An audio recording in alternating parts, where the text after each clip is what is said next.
celle réservée à la liste majoritaire, vous, Arlette Salvo, et vous, Alexandre Doriol, vous y entrez par la porte de derrière, celle réservée à l'office, c'est-à-dire aux gens de maison. Rien de glorieux dans ce scénario. En politique, faut marcher la tête haute et avoir du courage. Le courage et l'honnêteté commandent que votre majorité, constituée de 29 élus, démissionne. Alors le préfet aurait organisé de nouvelles élections démocratiques, serait ainsi sorti des urnes après le vote des Ciotadens et des Ciotadens, un maire démocratiquement élu, légitime. Car ce qui vous manque le plus, c'est la légitimité. Ce n'est pas une mince chose. Ce manque de légitimité, c'est un boulet que vous avez traîné pendant 3 ans, Madame Salvo, et c'est un boulet que vous allez traîner pendant 3 ans, Monsieur Doriol. 3 maires en 3 ans, c'est exceptionnel, et ça interpelle les Ciotadens qui me disent « C'est normal ça? Est-ce que nous allons voter ?» Je leur réponds « Bien sûr, non !» Alors ils ne comprennent pas, ils disent « Les lois sont mal faites, c'est pas normal, ils s'arrangent entre eux. » Ceci amplifie le phénomène de désertification des urnes. À quoi bon se déplacer pour voter? Je vote pour B et je me retrouve avec S, puis D et va savoir pour qui d'autre. Pour résumer, l'un est assis sur un tabouret et l'autre sur un strapontin. Que faut-il retenir du mandat du maire sortant? Dressons le bilan des 3 ans de Madame le maire, bilan en 2 parties. Je dirais débit et crédit. Ça doit vous parler, Madame Salvo, vous qui avez travaillé au Crédit Lyonnais. Alors je commence d'abord par ce qui fâche, c'est-à-dire le débit. Je retiens beaucoup de discrétion, parfois un murmure, des hésitations, un manque de présence, un manque de confiance.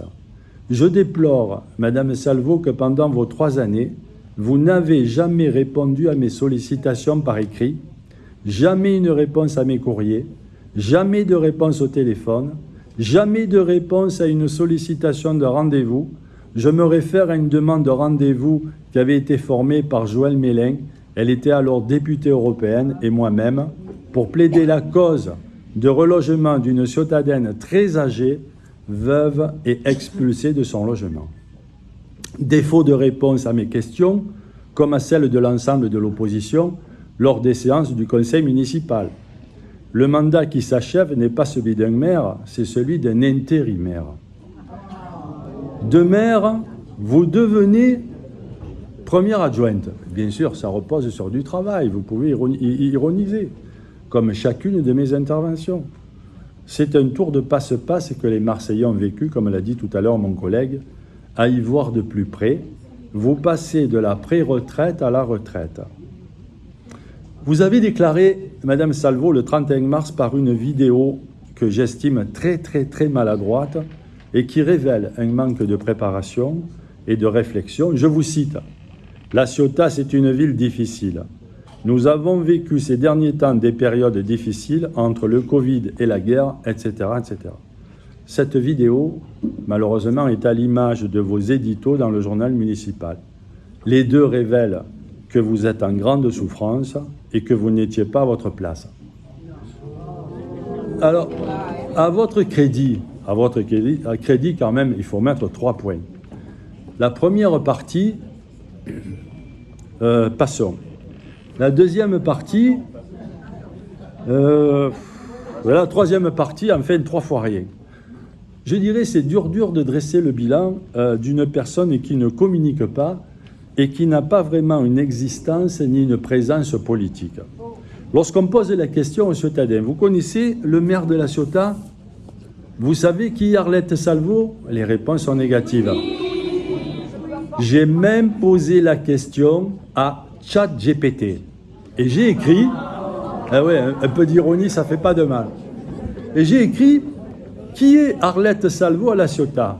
Et ChatGPT m'a répondu, j'ai repris texto, je suis désolé, mais je n'ai pas d'informations spécifiques sur une personne nommée Arlette Salvo à la Ciotat. Un peu d'intelligence, un peu de modernité, ça fait pas de mal. Ça, je le dis à l'adresse du public. En séance du conseil municipal, on se rend compte que d'une part, votre majorité ne constitue pas un groupe homogène, ni même un groupe politique. On ne ressent pas et l'on ne voit pas le travail accompli. Il se dégage malheureusement pour les Ciotadens un manque de travail, de sérieux et de rigueur. D'autre part, travail, sérieux et rigueur apparaissent du côté de l'opposition. J'attendais cette réaction. Une opposition qui est critique et force de proposition, composée selon moi de 8 personnes. Le groupe Les Ciotadens, le groupe Regain, les socialistes et le Rassemblement national. Je me cite un dernier parce que je suis correct. Une opposition qui n'en est pas une et celle représentée par 2 personnes qui sont à ma gauche, l'une qui soupire « N'éteignez pas les lumières, n'éteignez pas la lumière ». Et l'autre, arc-bouté dans l'obscurité, n'a qu'un projet, faire barrage au Rassemblement national. Je suis fier. En ce qui concerne M. Doriol, M. Doriol, il sait que j'ai pour lui beaucoup de respect, mais je retiendrai toutefois, parce que je suis dans l'opposition, 2 mauvais signes qui président à son élection.